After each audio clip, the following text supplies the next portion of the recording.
নমস্কাৰ মোৰ প্ৰিয় বন্ধু বান্ধৱীসকল। কিছুমান কথাত মুখখন বন্ধ কৰি থাকিলে বেয়া, সেইকাৰণে মুখখন আগতে বহুত বন্ধ কৰিলোঁ, এতিয়া বন্ধ নকৰোঁ আৰু। এতিয়া বন্ধ কৰিবলগীয়া কথাই নাহে। যোৱাকালি মই এটা ভিডিঅ' দিছিলোঁ। ভিডিঅ'টো হৈছে গৰিমা গাৰ্গৰ লগত গৰিমাৰ ননদ, মানে আমাৰ হিয়াৰা মথুৰ ভগ্নী চাহটোৰ দৰে থাকে। বাই ভনীও তেনেকৈ নাথাকে, চাহটোৰ দৰে থাকে। আৰু ইমান মকা মিলা বুজা পৰা বহুত আছে, কিন্তু একাংশ ননদৰ মানে এনেকুৱাখিনি পৰিস্থিতিত বৌয়েকক হেঁচা মাৰিহে ধৰে। মই তেনেকৈ কৈছিলোঁ, পাইছোঁ কাৰণে কৈছোঁ।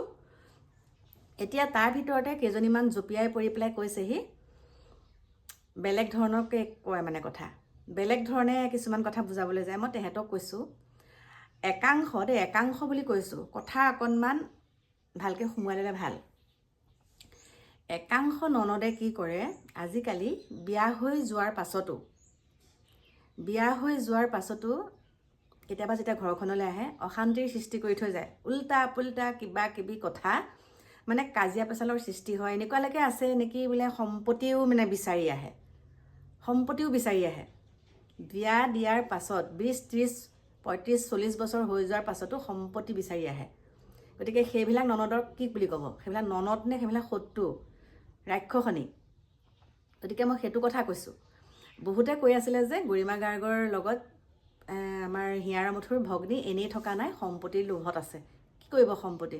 কেইদিন কোনে কাক কি লৈ যাব? সম্পত্তি লৈ যাব নেকি লগত?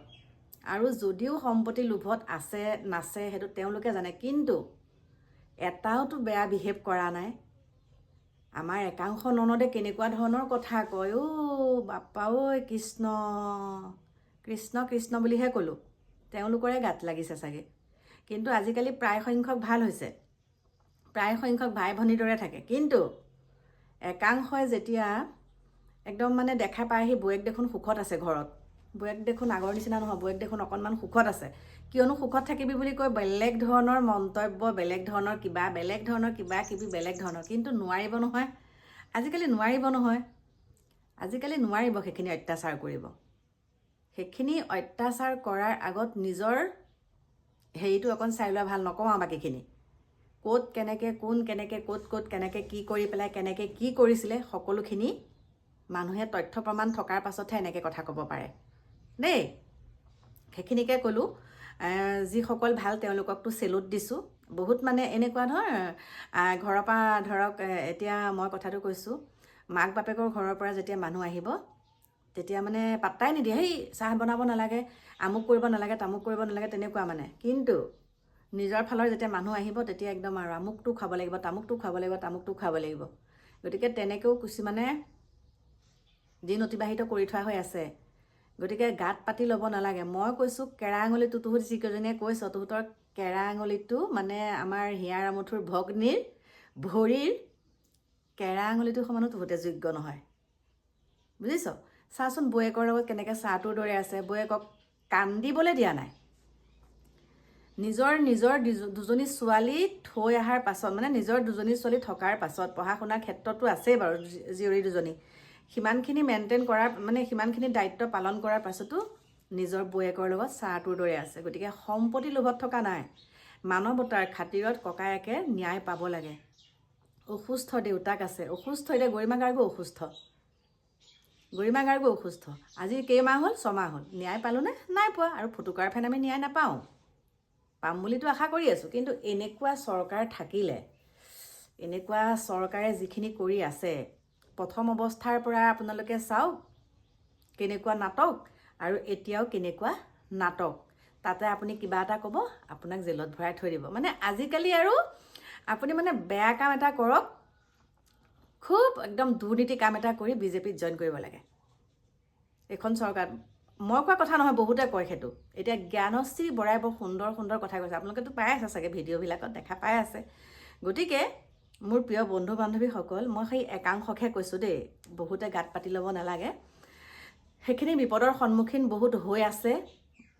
আৰু এতিয়া মানে আমি ভিডিঅ'বিলাক যে কৰি দিওঁ, তেওঁলোকে চাই এনেকুৱা মন্তব্য কিছুমান কৰে। তেওঁলোকেতো নিজৰ মন্তব্য কৰিবলৈ অকাত নায়েই, বেলেগৰ হতুৱাই পেলাই মানে মন্তব্য কৰে, এনেকৈ কৰিবিচোন, এনেকুৱাকৈ কবিচোন।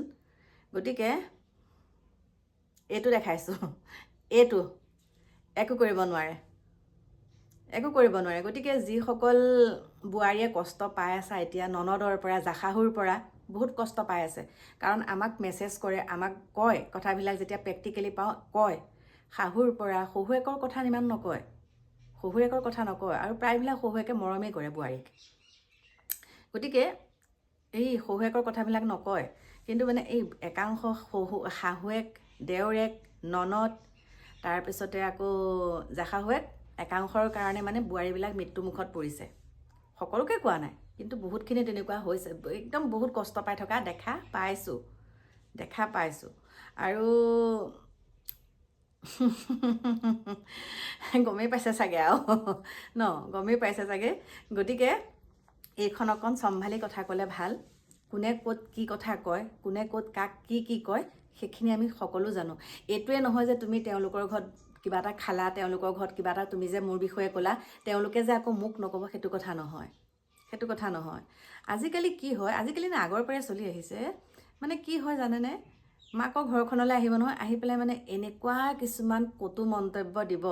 শাহুজনী ডেকি হৈ থাকিলেতো ভালেই, বুঢ়া হৈ যোৱাৰ পিছতো শাহুৱেকো একশ্যন ল'ব নোৱাৰা হয়নে নহয় বাৰু?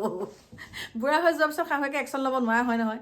এতিয়া যদি মোৰ বোৱাৰীজনীক যদি মই বহুত শাস্তি দি থাকোঁ, কথাটো কৈছোঁ, একদম আমুকটো নকৰিবি, তামুকটোলৈ নাযাবি, তামুকটো এইবিলাক যদি কৰি থাকোঁ, তাই বাৰু এইটো ভাল হৈ থাকিবনে? আৰু তাই মোক বুঢ়া বয়সত চাবনে? মায়ে মোক এতিয়া প্ৰত্যেকটো কথাতে এনেকুৱা কয়, প্ৰত্যেকটো কথাতে মই যদি কওঁ বোৱাৰীজনীক ভাতকেইটা খোৱাৰ সময়ত, ইমানতো ভোক লাগি থাকেনে? সেই শব্দটো কোনে কৈছিলে বাৰু? কোনে কাক কয়? আমি দেখোন ভালহে পাওঁ, খাচোন তামুক, আমি তেনেকৈ ৰাখোঁ। আৰু তেনেকৈ ৰখাৰ কাৰণে আমাৰ কি কৰে, মই যে মাইনাক মৰম কৰোঁ, আমাৰ নিজৰ মানে আত্মীয় মানুহে কি কয়, মূৰৰ ওপৰত উঠাই লৈছোঁ। আৰে বাবা, উঠাইছোঁ যদি উঠাইছোঁ, আগলৈ পিছলৈ তায়েই হয়। গতিকে মূৰৰ ওপৰত উঠাই লোৱা কথাটো নহয়, খোৱা বস্তুটোতো খাবলৈ দিমেই। মই আৰু বনাই থাকোঁতে এনেকৈ নাচাওঁগৈ নহয়, তেলকণ কিমান দিছ, আটাকেইটা কিমান মাৰিছ, দালিকেইটা কিমান দিছ, এইবিলাক মোৰ কৈ থকাৰ এইবিলাক ছিষ্টেম নাই। খাব লাগে, থাকিব লাগে, নিৰোগী হৈ থাকিব লাগে, আৰু বছ নিজে ভাল পোৱা কামখিনি কৰিব লাগে। পৃথিৱীৰ পৰা চবেই এদিন যাব লাগিব, আগা পিছা। গতিকে এইবিলাক ইমান জেদ ভাৱ আমাৰ প্ৰতি ইমান কিয়? আৰু যিবিলাকে যে কমেণ্ট কৰিছে, সেইবিলাক মানে কমেণ্ট কৰা মানুহবিলাক আপোনালোকে চাবচোন, ক'ৰ হয় বাৰু? ক'ৰ হয় কমেণ্ট কৰা মানুহবিলাক? গতিকে বেছিকৈ বহলাই নকওঁ, আৰু 100 বাৰ ক'ম, গৰিমা গাৰ্গৰ ভনীয়েকৰ নিচিনা, মানে ননদৰ নিচিনা, মানে জুবিনৰ ভগ্নী গৰিমাৰ ননদৰ নিচিনা হ'বলৈ যুগান্তৰ লাগিব তহঁতৰ। আৰু বৰ্তমান মই আকৌ কৈছোঁ, পালমিৰ কেৰা আঙুলিটোও যোগ্য নহয়, মানে ভৰিৰ কেৰা আঙুলিটোও যোগ্য, মানে ভৰিৰ কেৰা আঙুলিটো পানীকণ খাবলৈও তহঁতে যোগ্য নহয়, যিকেইজনীয়ে কৈ আছ, গম পালি? গতিকে আৰু বহুতে বহুত মন্তব্য দি থাকে, আমাৰ মাইনাক লৈ পেলাইও দিয়ে, জুবিনৰ ওপৰত ভিডিঅ' নবনায়, আমো নবনায়। সেইটো বনাইছে মইতো বনাই আছোঁ ন, তেহেঁতেও বনাইছে, তেহেঁতেও তালৈ গৈছে, বনাই আছে। আৰু আমাৰ নিচিনা সৰু সৰু মানুহবিলাকেতো চিঞৰি আছোঁ, জাষ্টিছ পাব লাগিব বুলি। সদায় কথা পতাৰ সময়ত, ভিডিঅ' কৰাৰ সময়ত এই কুলি চৰাইটো আহি পেলাই বৰ মাত দিয়েহি, শুনিছেনে? গতিকে মোৰ প্ৰিয় বন্ধু বান্ধৱীসকল, সকলোকে কোৱা নাই, আপোনালোকে বেয়া পাই নাথাকিব মনতে। মোৰ মনৰ কথাখিনি ক'লোঁ, বহুত ক্ষোভ আছে মনত। আকৌ এদিন জাম্পিং স্পাইডাৰ ষ্টুডিঅ'ত মই যাম, বহুতখিনি কথা ক'ব লগা আছে, বহুতখিনি। গতিকে আপোনালোকে সেইটো এপিছ'ড পাব অতি সোনকালে দেই। এতিয়া বাই বাই।